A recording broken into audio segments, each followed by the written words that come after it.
All right, you guys, as you can see by the thumbnail, this is episode 98 of Inner Demons, and you guys are going to have to bear with me. It's been probably about 2 months since I did my last episode of Inner Demons. Anyways, I did a live last night. I told you guys that I was going to start the Inner Demons series back up, and then I was going to try to drop a couple of war stories. So here I am honoring my word. Let's see how it goes. Anyways, so I believe in episode 97, I talked a little bit about Siberia. I'm not going to rehash all the things that I went into in episode 97, but basically there was a big brawl that was known as the big brawl. And this was something that would come up later on in court. The defense attorneys would try to make a big issue out of it, talking about, these guys are still gang members. They're still gang banging. They still, they still got it in them. And they just try to make a big deal out of it. But like I told you guys, what this really was, what this was about was there was just a lot of negative feelings that still existed. There was just a lot of negative feelings that still existed amongst certain individuals that felt like they were betrayed. Me, myself, I understood the situation. I seen it for what it was, but there were some individuals that felt like, you know what? If you would have never laid down and you would have never said nothing, I would have still been cool. I would have still been doing my thing. Me, myself, I don't think that that's really the right way of looking at it, but nonetheless, that's what it was. And you mix that with alcohol, and there you go. Now, that's the thing about Siberia. I don't remember how much I got into it, but one of the things that I did religiously down there was make wine, pulque, jailhouse wine, pruno, pulque, mop water, whatever you want to call it, white lightning. I made it every week. And I know everybody that knows how to make that shit says that they make fire. It's the bomb. It's the best. All you need is one tumbler to put you on your back. I know that everybody that knows how to make it, they say that theirs is the best. It's the bomb. One tumbler will put you on your pockets. Wah, wah, wah, wah. On the real, I know how to make some bomb-ass wine. And one of these days, I'm going to do a video, and I'm going to show you guys how to make some real pulque. I'm talking about some stuff that rot gut. You take a mouthful, and when you swallow that shit, you can feel the alcohol coming out of your nostrils.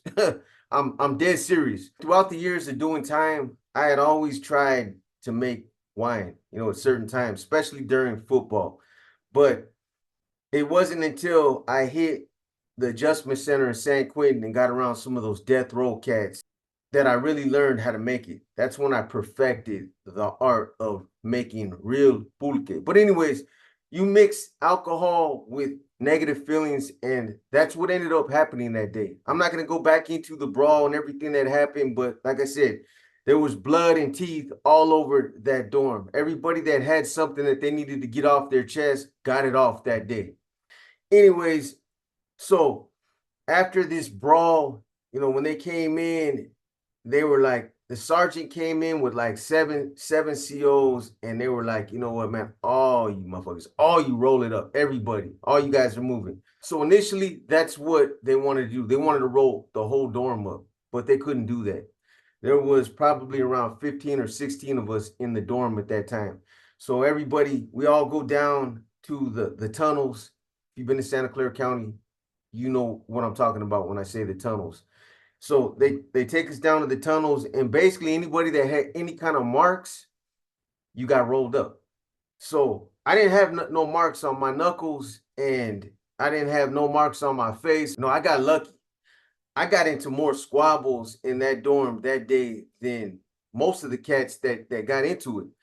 But I didn't have, my knuckles weren't busted up. I didn't have no marks on my face. I didn't have nothing. I think my knuckles were a little red, but I told them when they came with the nurse that, look, I do my burpees on my knuckles, which I do. I don't do them flat-handed. And that's why my knuckles are red. But they bought it, but they really didn't buy it. They knew, but they ended up letting me go back. So there was a couple of us that went back to Siberia.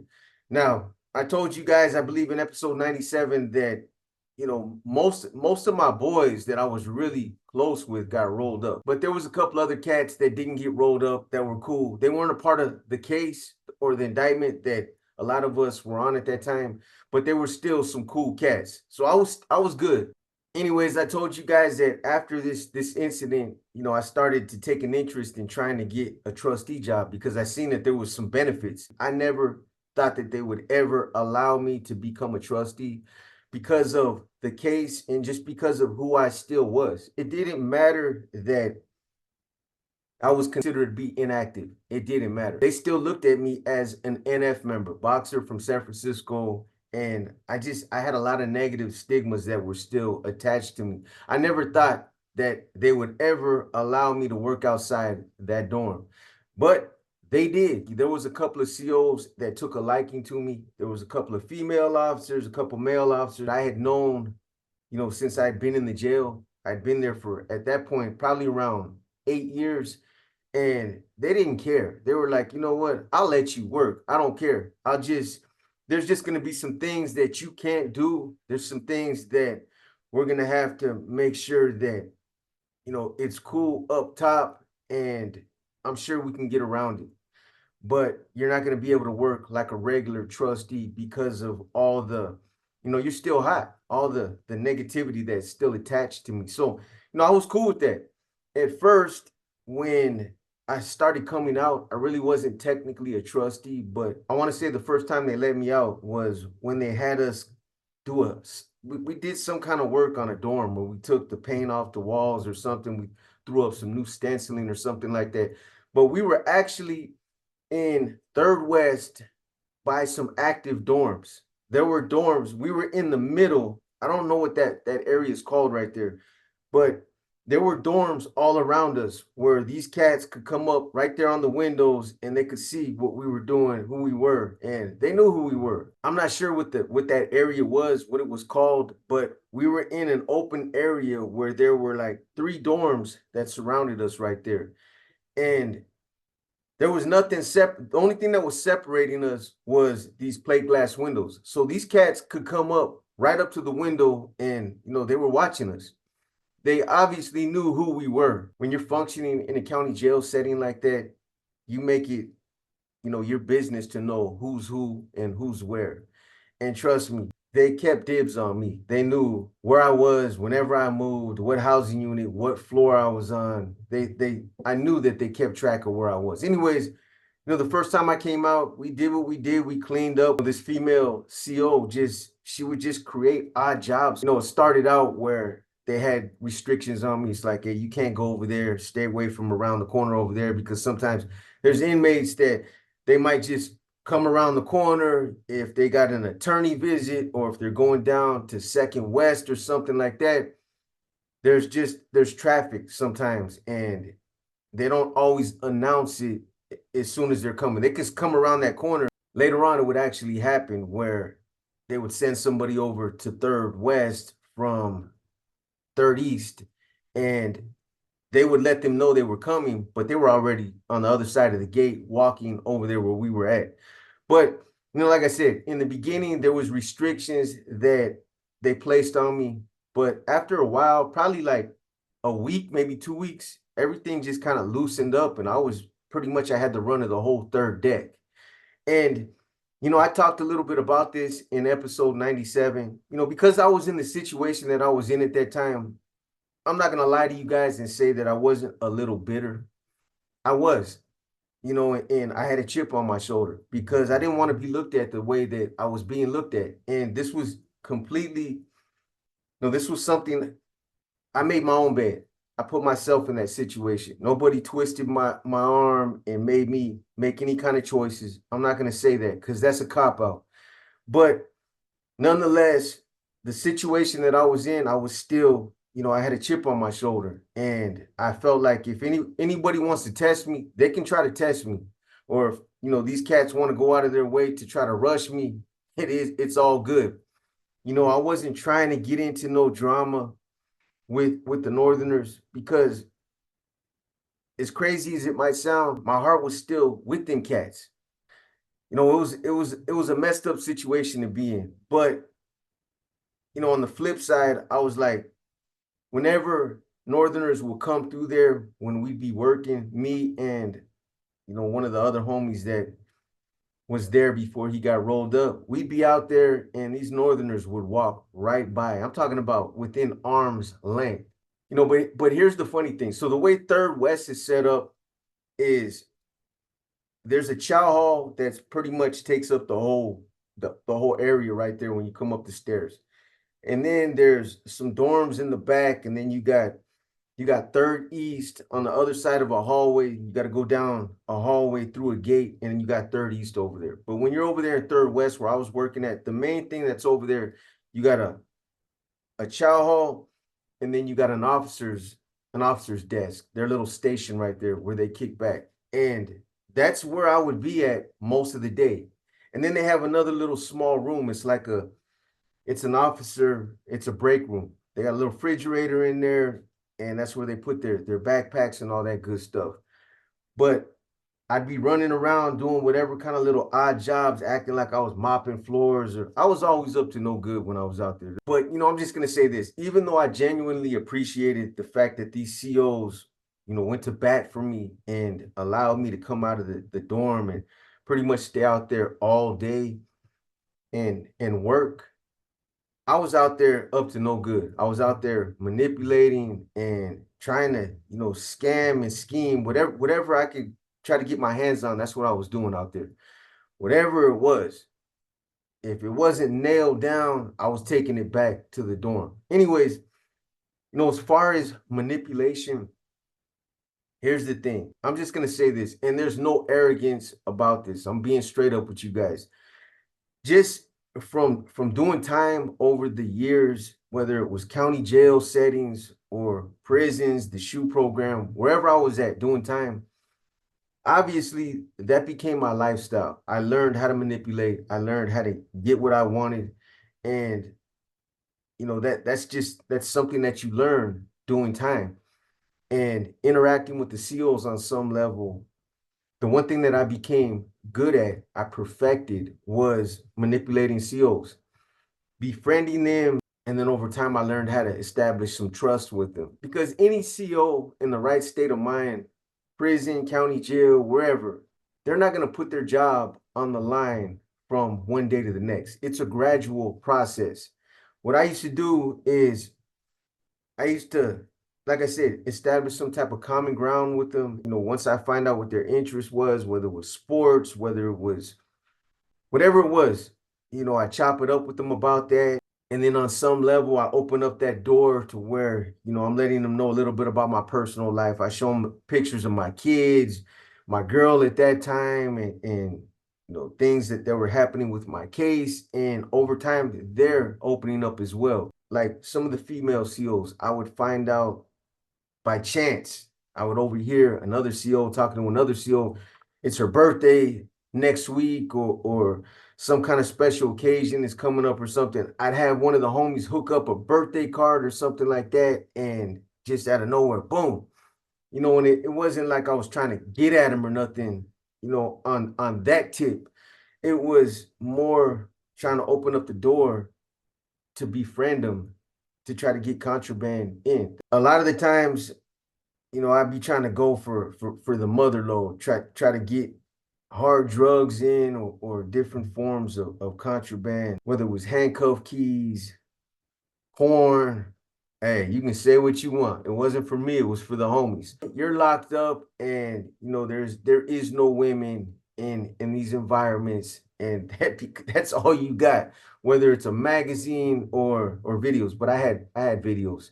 I had a whole sleeve of actual DVDs and a player, a DVD player. I mean, I was doing way too much. I mean, it got to the point where it was ridiculous. I had 3 different COs that I was working on, and each one of them I had bringing in something different. Bringing in alcohol and tobacco and pen fillers and razor blades and pretty much anything that I could think of. I mean, the door was so wide open that I would actually go back to the dorm and think like, damn, what can I have this individual bring in? I got him to the point where he's willing to bring anything in, but what could I have him bring in within reason that I can hide? Because having them bring it in is one thing, but I also need to be able to hide that shit. And there's only so many places back there in Siberia where you can hide your contraband. And that became an issue. And I'm gonna get into that in a little bit. But I mean, I had DVD players, I had a PlayStation Portable. I had a playlist with all my oldies on it. That was mandatory. I had an iPod because that was part of my case. Was I had a court order to get an iPod so that I could listen to all the phone calls and all the interviews and all that stuff. So it was just a matter of getting somebody that was willing to download that shit on my iPod. So, I had a playlist of all the best oldies that were out there. I had somebody that had access to a lot of oldies. So I had a playlist with the super underground, the kind of oldies you guys ain't ready for. I gave you guys a little taste of it last night during the live when somebody asked, "Hey B, what's your favorite 3 oldies?" I threw a couple out there, but on the real, I got some heat. So I had a playlist with all my favorite oldies, and I mean, I was doing too much. I ended up getting so comfortable down there that I had actual produce in the dorm. I had onions and avocados, tomatoes. Talk about throwing spreads, man. We used to throw spreads. It was like we were on the streets. I wasn't even eating county food no more. I mean, everybody that was down there in Siberia, all the other tanks, there were some other cats that I used to holler at that were in other tanks. They were all trying to get to 336. They're like, man, that's the place to be. Them cats over there are doing the damn thing. Anyways, one of the things that I learned when it comes to manipulating COs or one of the things that I used to do is there were 3 different personalities that I used to look for. One is like somebody that's new, a rookie, or they call them a boot, somebody that just came out of the academy and they're thinking everybody's trying to manipulate them. They're not giving up nothing. This individual, I'll stay away from. You can't even get a bar of soap from this individual because they lace them up in the academy and they tell them, hey, inmates are very manipulative. They're always trying to get something from you. Don't allow that to happen because, once you give them a little bit of rope, they'll run with it. So these are the guys that can't break that mindset. They just think that everybody's trying to manipulate them. They won't even give you your standard issue. But those are the ones that I'll stay away from. So then you got your vets, officers that have been there 15, 20 years. These guys have seen it and done it all, and they're on their way out. They're getting ready to retire, and they just don't care about a lot of shit. They don't care. They don't want to cut no paperwork. They just want to come in, put their 12 hours in, and go home. Those are the ones that I would focus on or concentrate on. Them in the next character I'll get into in a minute because again, they don't care and they're comfortable in their job and they're on their way out. So that's somebody that I'll chop it up with and build that trust with this individual until I'll start working on them. And it might start with a pen filler, something small. And over the course of time, it continues to escalate. So anyway, the third character that I would look for is you always got these individuals that they're always trying to convince you that they're not really cops at heart. And they got family that grew up in the hood and they grew up in the hood. It's like, I got this job because it pays good. There's a good retirement plan and it is what it is. But I'm not a cop at heart. You know what I mean? I grew up in the hood and they're always trying to go out of their way to convince you that they grew up where you grew up or they come from where you came from on some level. These guys are straight targets because they're already trying to prove something. But on the real though, I'm making light of it, but it's a gradual process and I became good at it. I became good at it because I would like to think that on some level I'm somewhat of a good communicator. I'm not the most articulate dude and I might not be overflowing with charisma. But I think on some level, I'm at least maybe just a little bit sharper than the average individual.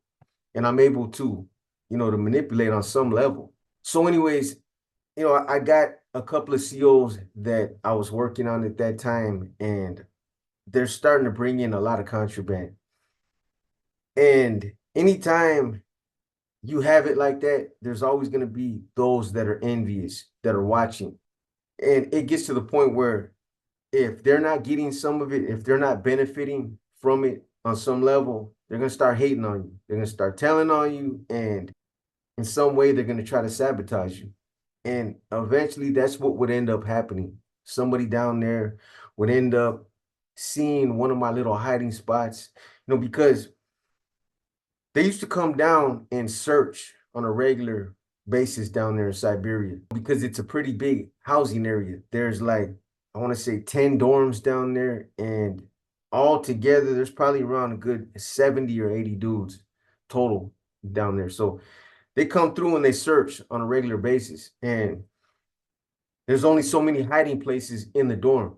There was an area right outside the dorms, the hallway in Siberia, that was a good place to hide contraband. You go all the way down to the end of the hallway, and it turned a corner and there was a dead end. But right there, the ceiling is kind of low right there. And you can actually push up. There's like little panels that you can push up. And that's where you would hide contraband. I found out that, you know what, that's a good place to push it. Just push the panels up and lift somebody up and have them reach up in there, and just that's where we put all our shit. But where it was, there's windows. And even though it was kind of tucked away in the corner, there's windows and you always got eyes on you. Cats are always nosy and they're always watching. Even we try to do it quick because of that. But somebody eventually caught on to what we were doing, and somebody told. And the way that I knew that was because when they came through eventually and they did a big shakedown, what they did was they came straight to 336, and we were the last dorm. We were at the end of the hallway. So that's where they started at. They started at 336. But what ended up happening is you got most of the COs, they came through the gate, and I watched some other COs walk around that little dead end, and they went straight to that little the panel right there. They pushed the panels up. They brought a ladder back there. That was the first thing they did. They didn't even wait until they pulled us out of that area to do it. They did it right there. They went straight to it, which told me straight up, man, somebody gave that spot up, straight up. Anyways, they ended up pulling out cell phones, chargers, tobacco, use your imagination, porn, whatever. It was all up there. And again, because of the stigmas that I had attached to me because of who I was, anything that happened down there, they would end up looking at me first. I'd be one of the first ones that they would look at. And that's one of the things about, being high profile, or being deep in the mix like that. Even though I wasn't active, again, I was considered to be non-active. Still, I still had that attention. I still got that heat, the same amount of heat that I would get is if I was active. And that's one of the things when you're functioning on that level, and people are looking at you like you're a shot caller, or you're somebody that's a little bit more sophisticated than the average inmate. Anytime something happens, they're going to look at you first.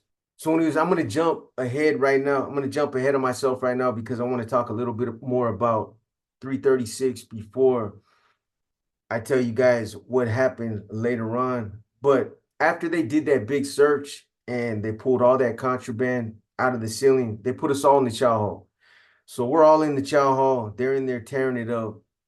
They're in there for a while. And at some point when they were done and they pushed all the shit out that they took from all the dorms, it was crazy the amount of contraband that they pushed out. Mountains of it. I'm talking about bags, 30, 40 garbage bags of shit that they took out of there. Laundry and all kind of other contraband. Fruit, pulque, you name it. There was a lot of contraband down there from some of the other dorms as well. But what ended up happening is when they started calling people to go back to the dorm, they started calling a lot of people, and they weren't calling my name. And that's when I knew, man, the writing was on the wall. These fools are going to roll me up, man. I bet you, I told one of the homies right there, I bet you they're going to blame me for that contraband, or they're going to say it's mine, or that I knew about it. And sure enough, that's what happened. So after they put everybody back in their dorms that they were gonna allow to go back to Siberia, they put me in an attorney visiting room. So when they put me in the attorney visiting room, I'm like, why you guys got me over here? How come you're not letting me go back to Siberia? And the CO that was taking me over there is like, hey man, I don't know what's going on. The lieutenant told us to put you in, one of the attorney visiting rooms. So that's what we're doing, man. It's got nothing to do with us. So I'm sitting in there posted up. I'm thinking, damn, man, I had it way too good in Siberia. Don't tell me these fools are gonna pull the plug and gonna send me somewhere else in the jail, some messed up spot with my luck. So I'm sitting in there, and at some point the lieutenant comes in. Just my luck. Some cat that I never really cared for, just one of them funny style type of dudes that's always trying to assert his authority and let everybody know that, you know, he's got his stripes and he can make stuff happen. I didn't even try to talk to him. I didn't even try to put up a defense or nothing, man. Cause he came in and he told me, he's like, the first thing he said was like, look, man, I'm moving you because you're way too comfortable and you're manipulating my staff and you're too goddamn good at it. That's exactly what he said to me. And when he said that, if I was going to try to talk my way out of it, one of the first things I would have said was, what are you talking about? What contraband? But I didn't even go there, man. I knew I was going to get rolled up. It didn't matter what I said. This dude was intent on having me rolled up. So I asked him, I'm like, where am I going, man? Where you guys moving me to? It was late. It was probably like 2 in the morning. They came through and they tried to do the late night creep. Anyways, so he tells me you're going to 6C. 6C, obviously, in my predicament, there was only a couple of places that they could have sent me. I just came from 5C, that program. They weren't going to send me back up there. I think they had 5A, but that's where a lot of my co-defendants were at. And I didn't think he was gonna do me that favor and let me go up there and kick it with them. I knew he was gonna try to throw me somewhere foul. And that's what they did. 6C was like, you had a bunch of it was a mixed bag of all kind of different kind of cats. So I'm like, all right, man, classification, the normal classification officers that worked in the day, obviously they weren't there. It was 2 o'clock in the middle of the night. I knew I wasn't gonna get no action with them, so I just rolled with the punches. And that night when they moved me, that was the thing, man. Having been in that county jail for almost 10 years, whenever they moved me, it was like moving a whole damn house. Seriously, I'd accumulated a lot of property over the years. A lot of it was legal work.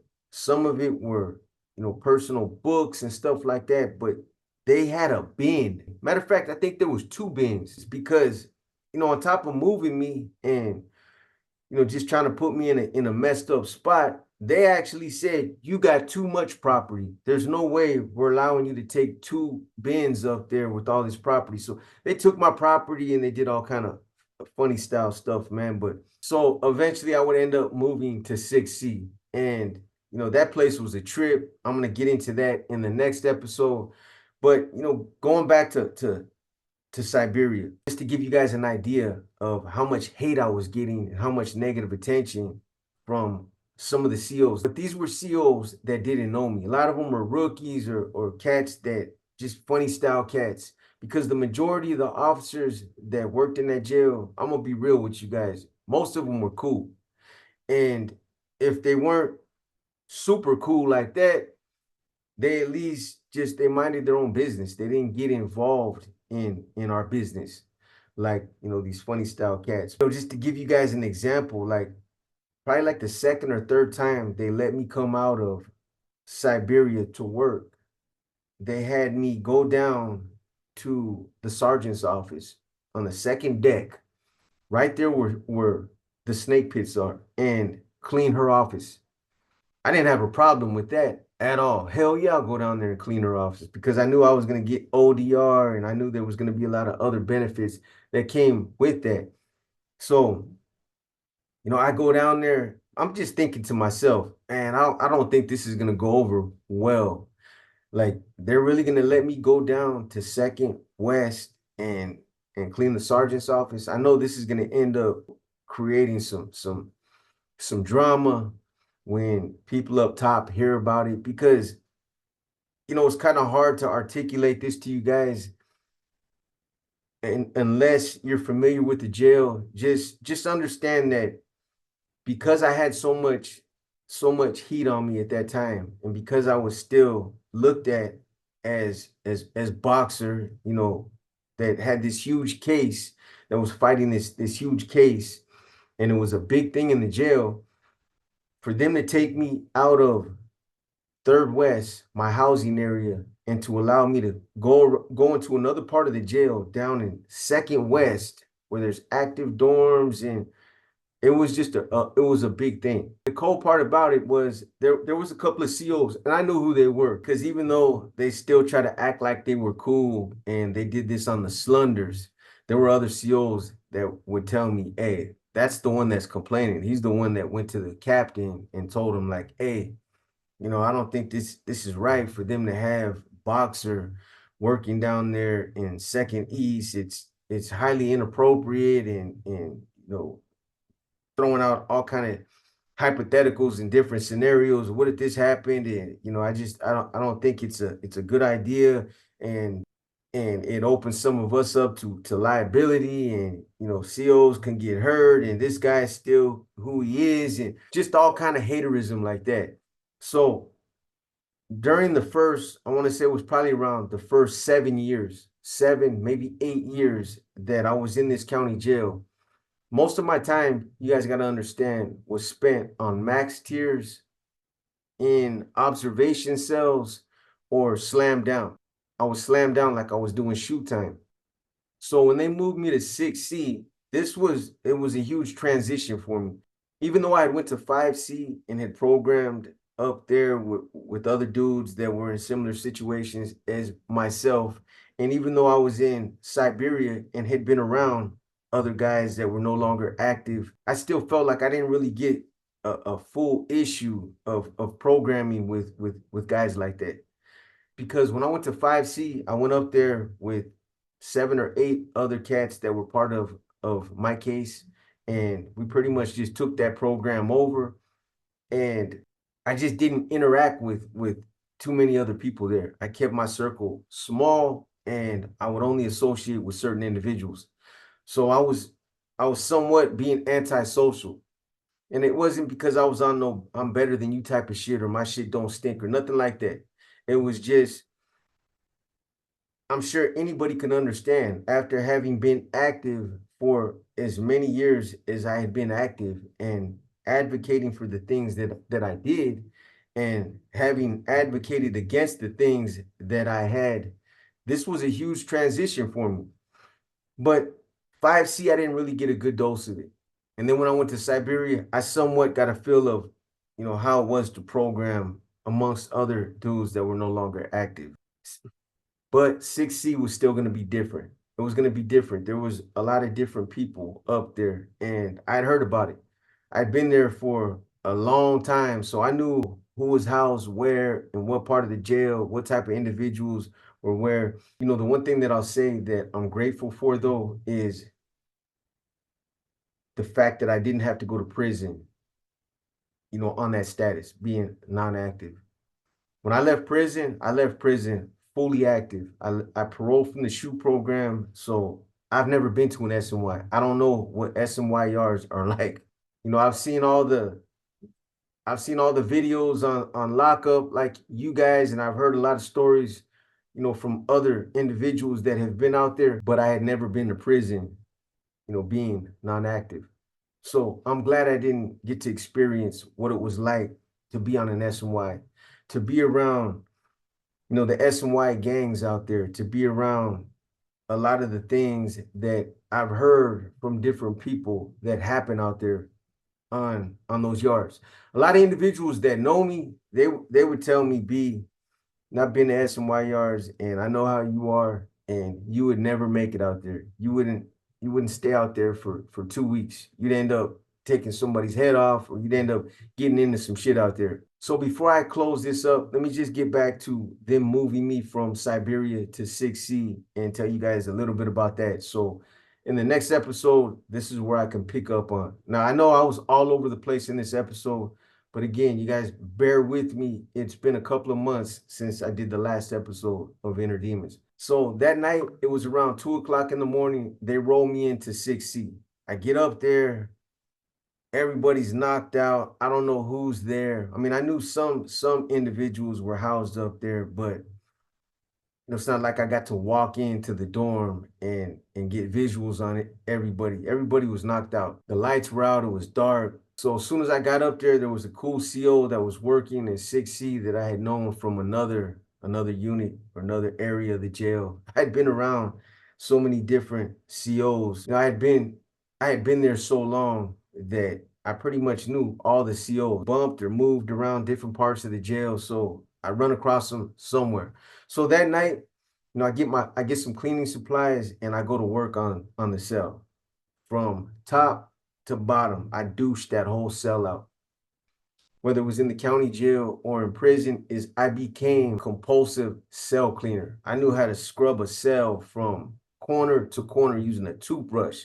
By the time I would be finished cleaning that cell, any past residue or DNA from anybody that had ever lived in that cell for the last however many years was completely wiped out. So that night I scrubbed the cell down and got to the point where I was tired. I just kind of put all my stuff around in the cell, figured in the morning I'll organize everything. So at that point, I laid down, called it a night, and I figured, you know what, I might as well get 2 or 3 hours of sleep. So tomorrow I'm not going to be on zombie status.